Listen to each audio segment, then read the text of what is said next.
اس حقیقت سے ہم سب لوگ آگاہ ہیں کہ ہر انسان کو اس دنیا میں بھی مشکلات پیش آتی ہیں اور آخرت کی بھی کچھ مشکلات ہیں جو انسانوں کو پیش آئیں گی۔ اس کے ساتھ ساتھ ہم سب یہ بھی جانتے ہیں کہ سب کچھ اللہ کی قدرت میں ہے۔ اس دنیا سے مشکلات، اس دنیا کی مشکلات سے نجات بھی اللہ کی قدرت میں ہے، اور آخرت میں جو مشکلات پیش آئیں گی اس سے بھی نجات اللہ ہی کی قدرت میں ہے۔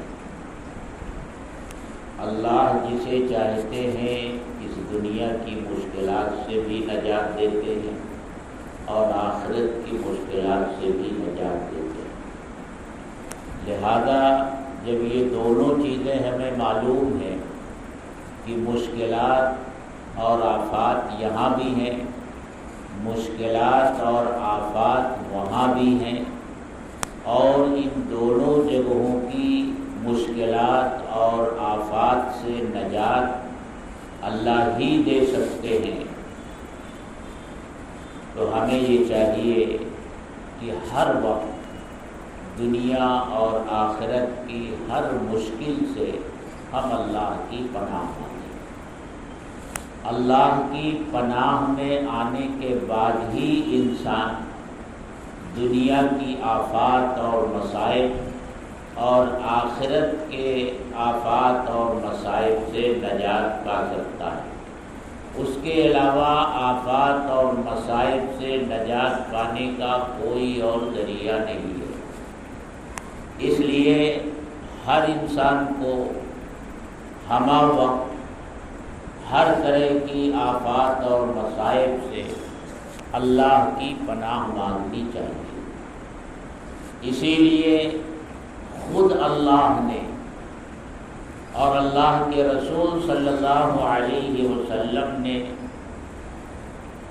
تعوذ سکھائی ہے، اللہ سے پناہ مانگنے کا طریقہ سکھایا، کب اور کس وقت اور کس طرح سے اور کن کاموں سے اللہ کی پناہ مانگی جائے، خود اللہ نے اپنی کتاب میں بیان فرمایا ہے، اور بہت سے مواقع پر اللہ کے رسول صلی اللہ علیہ وسلم نے اس کو بیان فرمایا۔ آج جو دو صورتیں میں نے پڑھی ہیں، ان دونوں صورتوں میں 11 آیتیں ہیں۔ ان دونوں صورتوں میں اللہ سے مانگنے کا طریقہ اور اس کی تعلیم دی گئی ہے کہ اللہ سے دنیاوی آفتوں سے بھی پناہ مانگو اور آخرت کی آفتوں سے بھی پناہ مانگو، ان آفتوں اور مصیبتوں سے بھی پناہ مانگو، ان دکھوں اور تکلیفوں سے بھی پناہ مانگو جو ایک انسان کو دوسرے انسان کی طرف سے پہنچتی ہیں، اور ان دکھوں اور تکلیفوں سے بھی اللہ کی پناہ مانگو جو انسانوں کو شیاطین کی طرف سے پہنچتی ہے۔ پہلی صورت یعنی سورہ فلق میں اللہ تعالیٰ نے ان آفات سے پناہ مانگنے کی تعلیم دی ہے جن کا تعلق اس دنیا سے ہے، اور جو عموماً ایک انسان کو دوسرے انسان کی طرف سے پہنچتی ہے۔ اور دوسری سورہ سورہ ناس میں اللہ تعالیٰ نے ان آفتوں سے پناہ مانگنے کی تعلیم اور تلقین کی ہے جو آخرت سے تعلق رکھتی ہیں، اور جو آفتیں اور مصیبتیں خاص طور سے شیاطین کی طرف سے انسان کو پہنچتی ہے۔ اس لیے ان دونوں صورتوں کی بڑی اہمیت حدیث میں بیان کی گئی ہے۔ حضرت عقبہ ابن عامر رضی اللہ تعالی عنہ ایک مشہور صحابی ہے، وہ فرماتے ہیں کہ اللہ کے رسول صلی اللہ علیہ وسلم نے ارشاد فرمایا کہ ان دو صورتوں کی مثل میرے اوپر نازل نہیں کی گئی، یعنی اس جیسی کوئی اور صورت میرے اوپر نازل نہیں کی گئی۔ اللہ کے رسول صلی اللہ علیہ وسلم صحابہ کو یہ ہدایت دیا کرتے تھے کہ سوتے وقت بھی ان دونوں صورتوں کو پڑھا کرو، اور سو کر جب اٹھو تب بھی ان دونوں صورتوں کو پڑھ لیا کرو۔ حضرت عائشہ صدیقہ رضی اللہ تعالی عنہا فرماتی ہیں کہ جب اللہ کے رسول صلی اللہ علیہ وسلم کو کوئی تکلیف ہوتی تھی، کوئی بیماری ہوتی تھی، تو آپ ان دونوں صورتوں کو پڑھ کر اپنے ہاتھ پر دم کرتے تھے اور پھر ہاتھ کو اپنے پورے جسم پر پھیرا کرتے۔ یہ آپ صلی اللہ علیہ وسلم کا طریقہ ہے۔ حضرت عائشہ صدیقہ رضی اللہ تعالی عنہا فرماتی ہیں کہ جب آپ اپنی آخری بیماری میں مبتلا ہوئے، مرض الوفات آپ کو پیش آیا، جس بیماری میں آپ اس دنیا سے تشریف لے گئے، تو اس بیماری میں یہ کیا کرتی تھی کہ ان دونوں صورتوں کو پڑھ کر اللہ کے رسول صلی اللہ علیہ وسلم کے دست مبارک پر دم کرتی تھی، اور پھر اللہ کے رسول صلی اللہ علیہ وسلم کا ہاتھ پکڑ کر آپ کے جسم پر آپ کے دونوں ہاتھوں کو پھینکتی تھی۔ دم تو میں کرتی تھی، لیکن اپنے ہاتھ پر دم کر کے نہیں پھیرتی تھی، اللہ کے رسول صلی اللہ علیہ وسلم کے دست مبارک پر دم کر کے آپ کے دست مبارک کو آپ کے جسم پر پھیرتی تھی، کیونکہ میرا ہاتھ اللہ کے رسول صلی اللہ علیہ وسلم کے دست مبارک کا بدل نہیں بن سکتا تھا۔ تو ان دونوں صورتوں کی اتنی اہمیت ہے، اور ان دونوں صورتوں کی اہمیت کا اندازہ ان دونوں صورتوں کے نازل ہونے کے واقعے سے بھی آپ لگا سکتے ہیں۔ یہ دونوں صورتیں ایک ساتھ نازل ہوئی، اور یہ اس موقع پر نازل ہوئی جب ایک بدبخت یہودی نے اپنی بیٹیوں کے ذریعے اللہ کے رسول صلی اللہ علیہ وسلم کے اوپر سحر کرا دیا، اور اس سحر کا اثر آپ کے اوپر ظاہر ہونے لگا۔ وہ اثر اس طرح ظاہر ہوتا تھا کہ آپ اپنے اوپر ایک بوجھ سا محسوس کرتے۔ حضرت عائشہ صدیقہ رضی اللہ تعالی عنہا فرماتی ہیں کہ دین کے معاملے میں تو کوئی اثر نہیں ہوا، لیکن دنیا کے کاموں کے بارے میں اس کا اثر کبھی کبھی یہ دیکھنے میں آتا تھا کہ ایک ایسا کام جو آپ نے کیا نہیں ہوتا تھا اور آپ اس کو سمجھتے تھے کہ میں نے وہ کام کر لیا، یہ اثر آپ کے اوپر تھا، اور مہینوں یہ اثر آپ کے اوپر رہا۔ آپ کی طبیعت بوجھل رہتی تھی، اور وہ یہودی جس کا نام لبید تفسیر کی کتابوں میں بتایا گیا ہے، وہ آپ کی خدمت میں آتا تھا، آپ کی مجلس میں بیٹھتا تھا، لیکن یہودی آپ سے حسد کرتے تھے، اور حسد کہتے ہی اس کو ہے کہ کسی کے کمالات کو دیکھ کر آدمی کے دل میں یہ بات پیدا ہو کہ مجھے یہ حاصل ہو نہ ہو، لیکن اس کے پاس سے ختم ہو جائے۔ تو یہ یہودی سامنے سے مقابلہ کرنے کی طاقت تو نہیں رکھتے تھے، ان کا سارا زور ٹوٹ چکا تھا، تو اب وہ پیٹھ پیچھے سے حملہ کرتے تھے۔ اسی حسد کے نتیجے میں اس یہودی نے آپ کے اوپر جادو کروایا۔ حسد بڑی بری بیماری ہے، بہت بڑا گناہ ہے۔ سب سے پہلا حسد، آسمان پر بھی سب سے پہلا گناہ حسد کی صورت میں ہوا، اور اس دنیا میں بھی سب سے پہلا گناہ حسد ہی کے نتیجے میں ہوا۔ شیطان نے حضرت آدم علیہ السلام سے حسد کیا تھا، اور اس حسد کے نتیجے میں اللہ کا حکم ماننے سے انکار کر دیا جب اللہ نے حضرت آدم علیہ السلام کے سامنے سجدہ کرنے کا حکم، اس نے سجدہ کرنے سے انکار کر دیا۔ اور اس دنیا میں بھی جو پہلا گناہ سامنے آیا وہ حسد کی بنیاد پر سامنے آیا۔ حضرت آدم علیہ السلام کے دو بیٹے قابیل اور حابیل، قابیل نے حابیل سے حسد کیا اور اس حسد کے نتیجے میں اس نے اپنے بھائی کا قتل کر دیا۔ تو ایسی چیز ہے حسد، اس نے جادو کروا دیا۔ حضرت جبریل علیہ السلام چند مہینوں کے بعد تشریف لائے اور آپ کو اس واقعے کی اطلاع دی۔ حدیث میں آتا ہے، آپ نے ارشاد فرمایا کہ میں سویا ہوا تھا اور مجھے خواب میں دکھایا گیا کہ دو آدمی آئے، ایک میرے سرہانے بیٹھا اور ایک میرے پیتانے بیٹھا۔ پیتانے بیٹھنے والے نے سرہانے بیٹھے ہوئے شخص سے پوچھا کہ ان صاحب کی یہ حالت کیوں ہے؟ تو اس نے کہا ان کے اوپر سحر کیا گیا۔ اس نے پوچھا کس چیز پر سحر کیا گیا ہے اور وہ چیزیں کہاں رکھی گئی ہیں؟ تو اس نے بتایا کہ آپ کا استعمال کیا ہوا کنگھا، کنگھی اور اس کے دندانے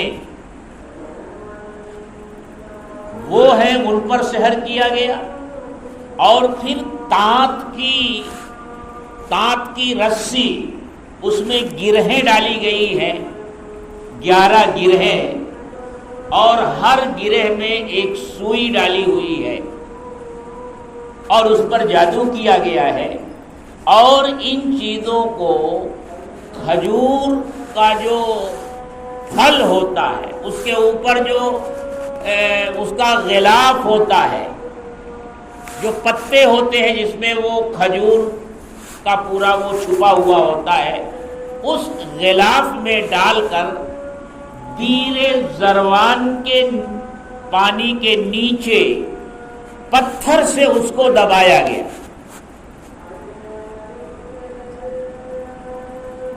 یہ اس نے بتایا۔ صبح کو حضرت جبریل علیہ السلام تشریف لائے اور یہ 11 آیتیں لے کر کے آئے، 11 گرہیں تھی، یہ 11 آیتیں لے کر کے آئے۔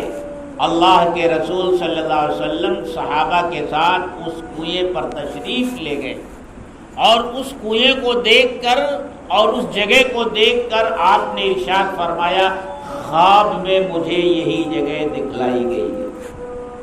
پھر وہ چیزیں نکالی گئی، آپ ایک ایک آیت پڑھتے جاتے تھے اور ایک ایک گرہ کھولتے جاتے تھے۔ 11 آیتیں آپ نے پڑھی، 11 گرہیں کھل گئی، اور 11 گرہیں جیسے ہی کھلی آپ نے محسوس کیا کہ میرے اوپر جو بوجھ تھا وہ ایک دم ختم ہو گیا۔ یہ 2 صورتیں اللہ نے اس کے لیے نازل فرمائی، اس لیے بڑی اہم صورت ہے۔ اسے جادو سے اور اس طرح کی چیزوں سے حفاظت کا سب سے بڑا ذریعہ بتایا گیا۔ یہ ہر آدمی کو خود کرنا چاہیے، جیسے آپ خود کرتے تھے اور صحابہ کو آپ نے اس کی تعلیم دی، اس کی تلقین فرمائی۔ کیا یہ کوئی مشکل کام ہے کہ جس وقت آپ بستر پر سونے کے ارادے سے بیٹھیں، یہ 2 صورتیں جو ہر مسلمان کو یاد ہوتی ہے، نمازوں میں پڑھتا ہے، صرف 11 آیتیں ہیں، کچھ زیادہ وقت بھی نہیں لگتا.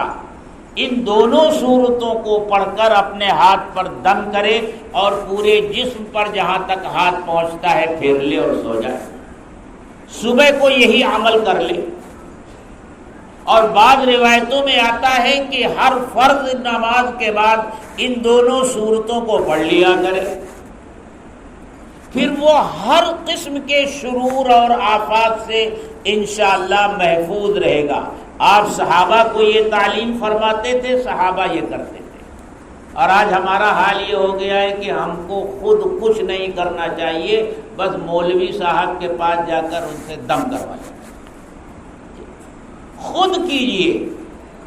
اللہ کے رسول صلی اللہ علیہ وسلم نے اس کی تعلیم اور اس کی تلقین دی ہے اور آسان طریقہ بتا دیا. یہ 2 صورتیں ہیں، صرف 11 آیتیں ہیں.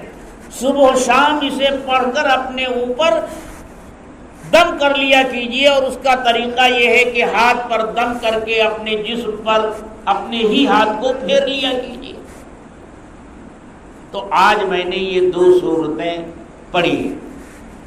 ان 2 صورتوں میں کن چیزوں سے پناہ مانگی گئی ہے؟ میں پہلے دونوں صورتوں کا ترجمہ کرتا ہوں، آپ کو اس سے اندازہ ہوگا. پہلی صورت اعوذ باللہ من الشیطان الرجیم قل اعوذ برب الفلق. اے محمد صلی اللہ علیہ وسلم کہہ دیجیے کہ میں پناہ مانگتا ہوں صبح کے رب کی. اللہ کی صفت ذکر کی، صبح کا رب، صبح کے رب کی. کس چیز سے پناہ مانگتا ہوں؟ من شر ما خلق، تمام مخلوقات کے شر سے. اللہ کی جتنی مخلوقات ہیں ان کی طرف سے مجھے جو بھی شر پہنچنے والا ہو، اے اللہ، اے رب الفلق، میں تیری تمام مخلوقات کے شر سے تیری پناہ مانگتا ہوں. تمام مخلوقات سے پناہ آ گئی. لیکن پھر کچھ چیزوں کو اس کے بعد خاص طور سے ذکر کیا. آپ جانتے ہیں کہ جب رات آتی ہے اور خاص طور سے رات کی تاریکی جب خوب گہری ہو جاتی ہے تو اب جتنے شریر قسم کے لوگ ہوتے ہیں وہ اپنی شرارتیں کرنے کے لیے نکل پڑتے ہیں. چور، ڈاکو، زانی، شرابی. اسی طرح انسانوں میں جو اس قسم کے لوگ ہوتے ہیں وہ بھی رات کی تاریکیوں میں سارے گناہ کرتے ہیں، اور شیاطین بھی رات کی تاریکیوں ہی میں یہ سارے گناہ کرواتے ہیں. ایک حدیث میں آتا ہے کہ جب رات ہوتی ہے تو شیطانوں کا جو سردار ہے وہ پانی پر اپنا تخت بچھاتا ہے اور تمام شیاطین آ کر کے اپنی اپنی کارکردگی، کارگزاری اس کے سامنے پیش کرتے ہیں. آج ہم نے یہ کارنامہ انجام دیا، آپ ہم نے یہ کارنامہ انجام دیا. تو رات کی تاریکی میں تمام فتنے جاگ اٹھتے ہیں. آپ نے دیکھا ہوگا جنگلوں میں بھی پورا دن کی روشنی میں جنگل خاموش ہوتے ہیں، لیکن جیسے ہی رات آتی ہے اور اس کی تاریکی بڑھتی ہے، رات میں خونخوار جانور ان کی خوفناک دہاڑ سے، چیخ و پکار سے پورا جنگل گونجنے لگتا ہے. تو یہ سارے شرور عام طور سے رات میں سامنے آتے ہیں. اس لیے پہلے تو پناہ مانگی، رب الفلق کی پناہ مانگی اس کی تمام مخلوقات سے، اس میں سب آ گئے. لیکن پھر خصوصیت سے ذکر کیا وَمِن شَرِّ غَاسِقٍ اِذَا وَقَبَ، اور رات کے شر سے جب وہ لوٹ آئے، یعنی اس کی تاریکی خوب پھیل جائے. تو اس کی تاریکی میں جو شر چھپا ہوا ہوتا ہے، اے اللہ رات کی تاریکی میں جو شر ہوتا ہے، میں ان تمام شرور سے تیری پناہ چاہتا ہوں۔ اور پھر خاص طور سے اس واقعے کی طرف اشارہ کیا گیا، وَمِن شَرِّ النَّفَّاثَاتِ فِي الْعُقَدِ، اور گرہ میں پھونک مارنے والیوں کے شر سے میں آپ کی پناہ چاہتا ہوں۔ یہ سحر جو ہوتا ہے یہ بھی عموماً رات ہی میں کیا جاتا ہے، رات کی تاریکی اور تنہائی میں۔ یہ جو چلے لوگ کھینچتے ہیں نا، یہ رات ہی میں کھینچتے ہیں، اس لیے کہا گروہوں میں پھونک مارنے والیوں کے شر سے اے صبح کے رب میں تیری پناہ چاہتا ہوں۔ وَمِن شَرِّ حَاسِدٍ إِذَا حَسَدَ، اور حسد کرنے والے کے شر سے جب وہ حسد کرے میں تیری پناہ چاہتا ہوں۔ تو آپ دیکھیں گے اس صورت میں جن شرور سے پناہ چاہی گئی ہے ان کا زیادہ تر تعلق دنیا سے ہے، دنیا سے، مخلوقات سے جو شر پہنچتا ہے دنیا، رات کی تاریکیوں سے جو برائیاں جنم لیتی ہیں وہ اس دنیا میں، سحر اور جادو کی جو آفت اور شر سامنے آتا ہے اس دنیا میں، اور حسد بھی اسی دنیا میں ہوتا ہے۔ اس لیے اس دنیا میں پیش آنے والے تمام شرور سے اس صورت میں اللہ کی پناہ مانگی گئی۔ یہ صورت ہم لوگوں کو یاد ہے، نماز میں پڑھتے ہیں، کیا بہتر ہو کہ اس صورت کا ترجمہ بھی ہمیں معلوم ہو۔ اگر اس کا ترجمہ معلوم ہوگا تو پڑھتے وقت، نماز میں بھی پڑھتے وقت اس کا عجیب اثر ہوگا۔ دوسری صورت دیکھیے، غور کیجئے، اس صورت میں رب الفلق کی پناہ مانگی گئی، اور جن چیزوں سے پناہ مانگی گئی وہ کئی ایک ہیں۔ اب دوسری صورت شروع ہو رہی ہے، اس میں جس چیز سے پناہ مانگی گئی وہ ایک ہے، لیکن اللہ کی پناہ مانگی گئی تو اللہ کے مختلف صفاتی نام ذکر کیے گئے۔ اس صورت میں ایک صفاتی نام ذکر کیا گیا، اور جن چیزوں سے پناہ مانگی گئی وہ کئی ایک ہیں، اور آخری صورت میں جس سے پناہ مانگی گئی وہ ایک ہے، اور اللہ کی جو صفات ذکر کی گئی وہ تین ہے۔ کیا کہا گیا؟ اعوذ باللہ من الشیطان الرجیم، قل اعوذ برب الناس ملک الناس الہ الناس۔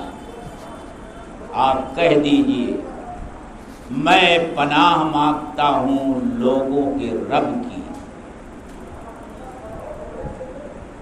لوگوں کے بادشاہ کی، اور لوگوں کے معبود کی۔ اللہ کی تین صفتیں ذکر کی گئی، کیونکہ یہ تینوں صفتیں بیک وقت اللہ ہی کی ذات میں ہو سکتی ہیں، کیونکہ لفظ رب جو ہے یہ کبھی جس کے پاس مال ہو اس کو رب المال کہہ دیا جاتا ہے، جس کے پاس گھر ہو اس کو رب البیت کہہ دیا جاتا ہے۔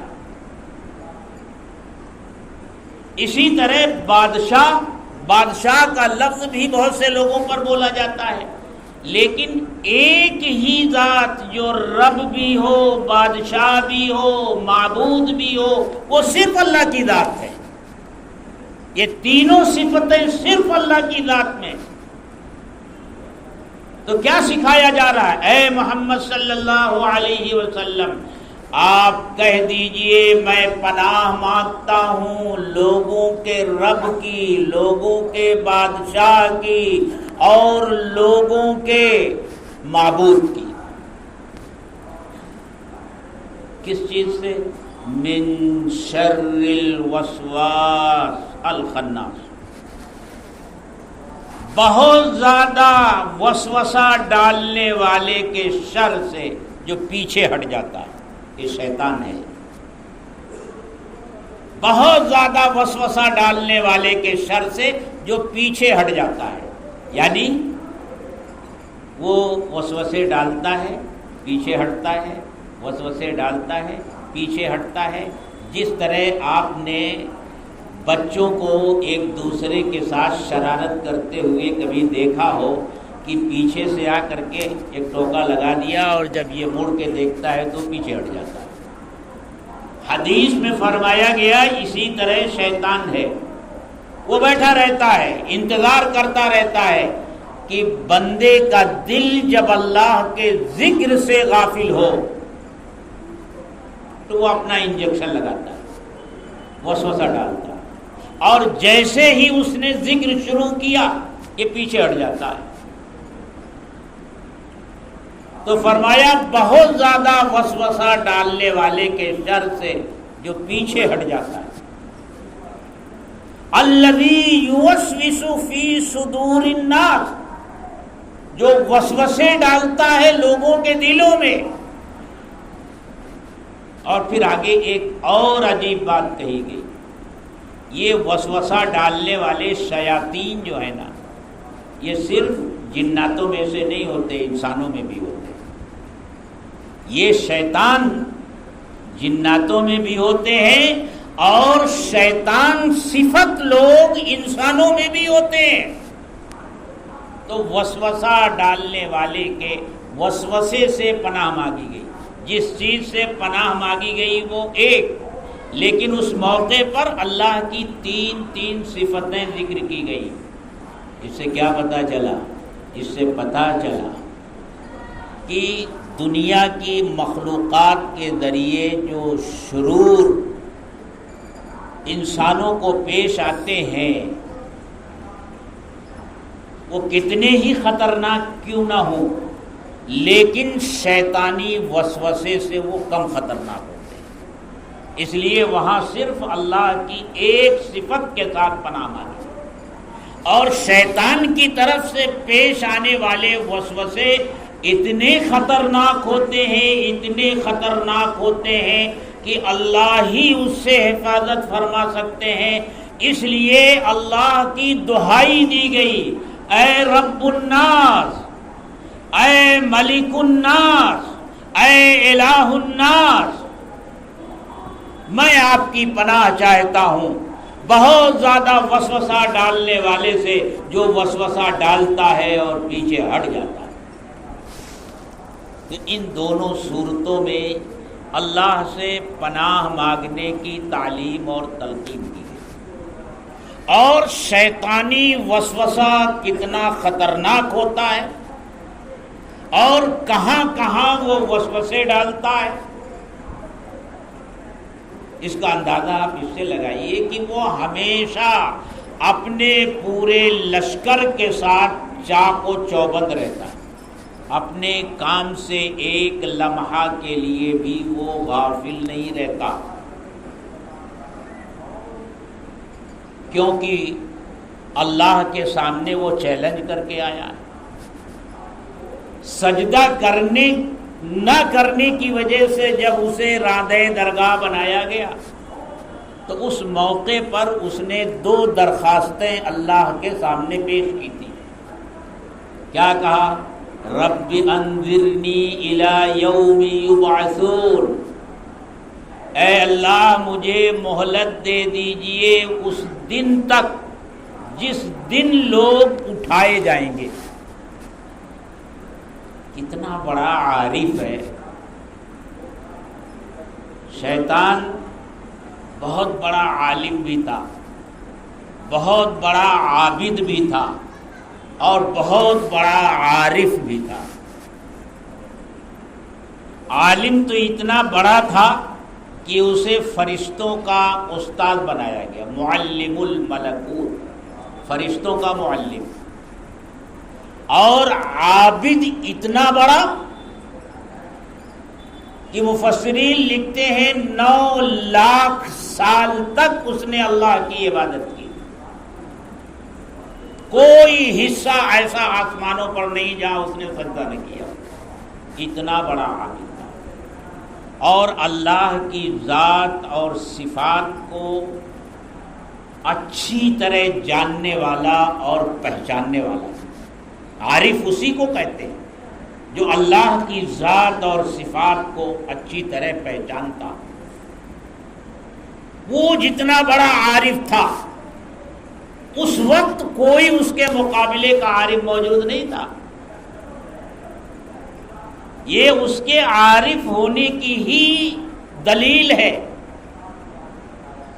بھئی ہم اور آپ اس دنیا میں اگر کسی سے کوئی چیز مانگتے ہیں تو اس کا انتظار کرتے ہیں کہ اس کا موڈ کیا ہے، وہ اس وقت غصے میں ہے یا خوش ہے. یہاں تک کہ ایک بیٹا بھی اپنے باپ سے اگر کوئی خاص چیز مانگنے والا ہوتا ہے تو وہ اس کا انتظار کرتا ہے کہ ابا جی خوش ہیں کہ ناراض. وہ جب خوش دیکھتا ہے باپ کو تب اس کے سامنے بات ہے، کیونکہ وہ جانتا ہے کہ ناراضگی کی حالت میں بات رکھے گا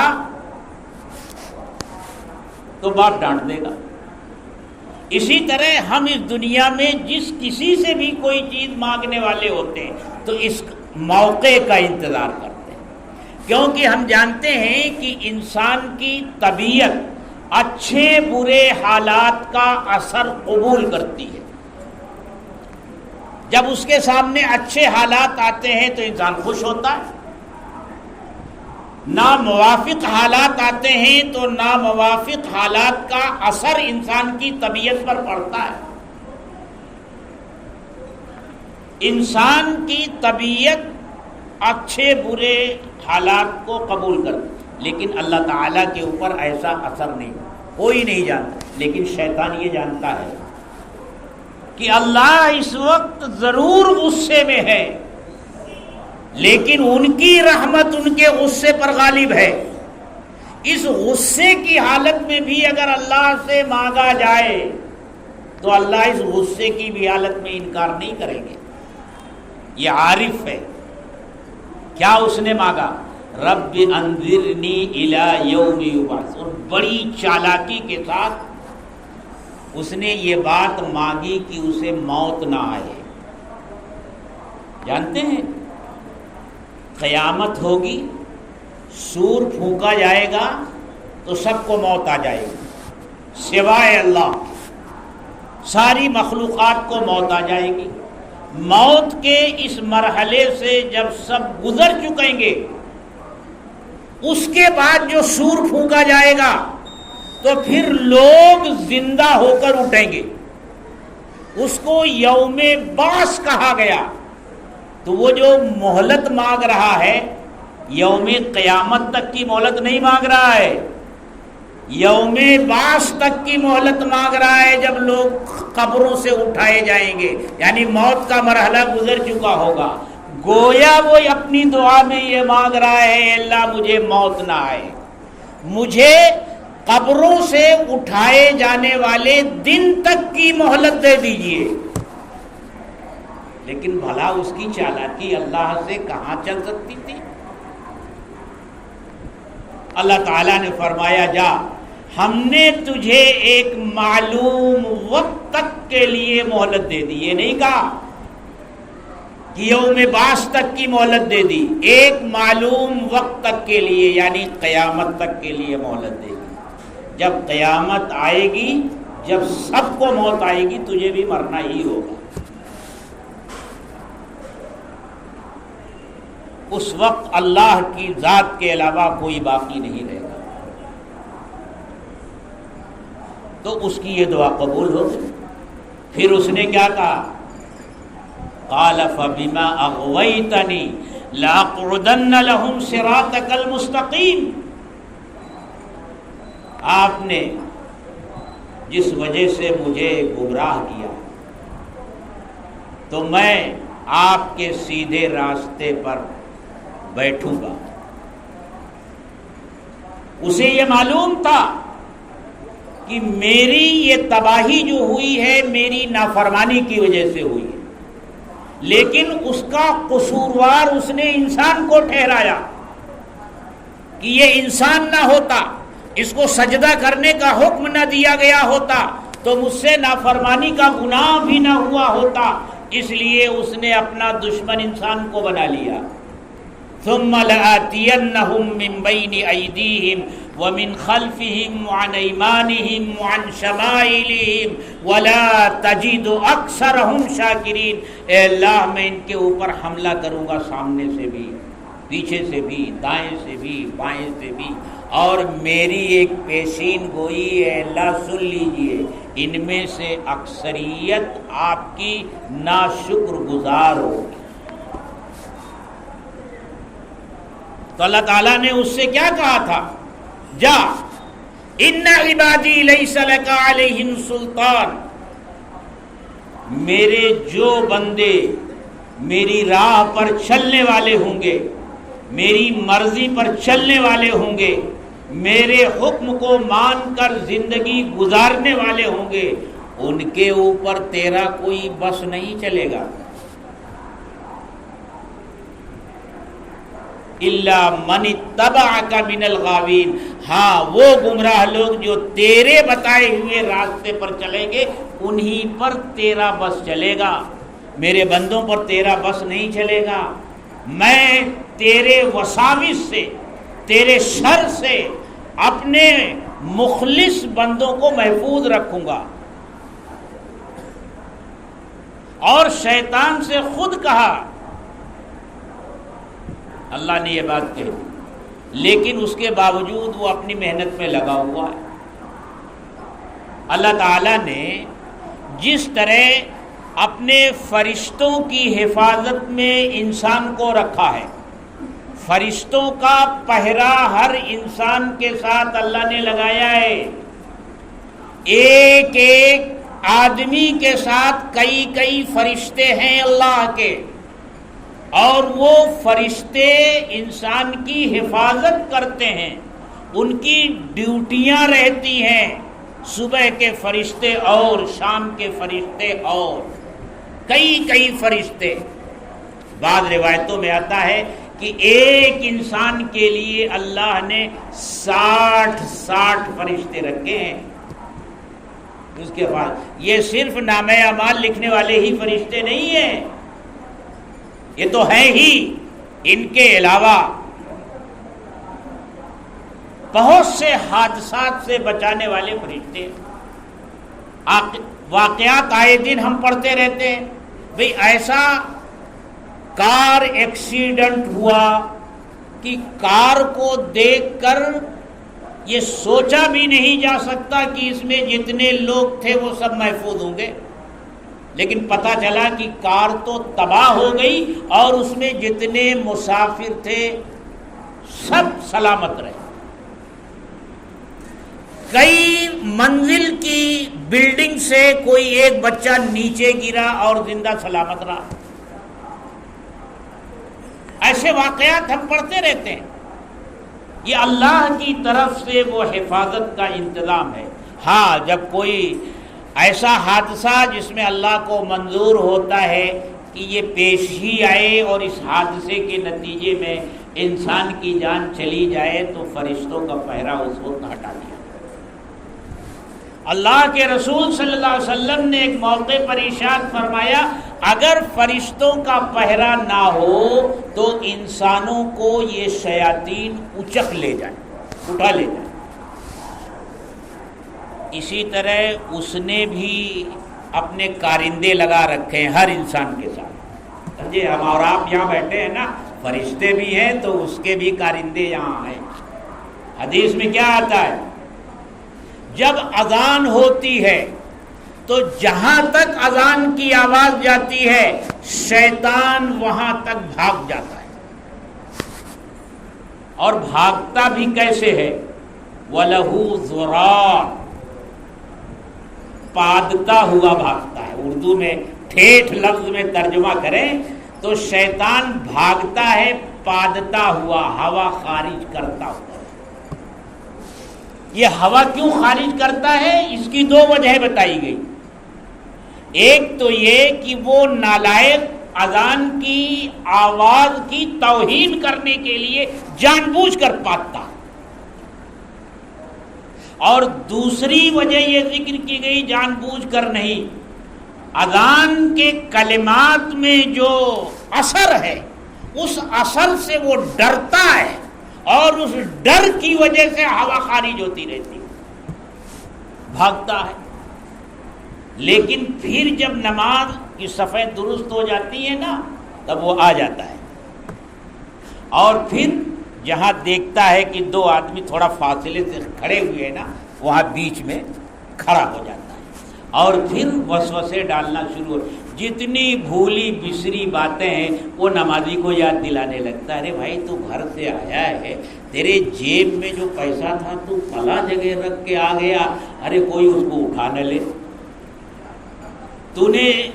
تجھ کو موبائل بند کرنا چاہیے تھا، جیب میں تھا، تو نے موبائل چالو رکھا ہے، ابھی گھنٹی بجے گی تو لوگ کیا کہیں گے. اس طرح سے نمازی کے ذہن کو بانٹتا ہے، اذان سے تو بھاگتا ہے اور نماز میں آ کر وسوسے ڈالتا ہے. تو اس کے کارندے ہر جگہ لگے ہیں، اور وہ کس طرح وسوسے ڈالتا ہے. اس کے وسوسہ ڈالنے کی تفصیلات اور کس موقع پر وہ وسوسے ڈالتا ہے اور وسوسے کا مطلب کیا ہوتا ہے، انشاءاللہ زندگی رہی تو اگلے جمعہ کو اس کی تفصیلات ذکر کی جائیں گی. اللہ تعالی ہم سب کو شیطان کے وساوس سے محفوظ فرمائے. وآخر دعوانا الحمدللہ. سید ولد آدم خیر الانام، اس پہ لاکھوں درود، اس پہ لاکھوں سلام.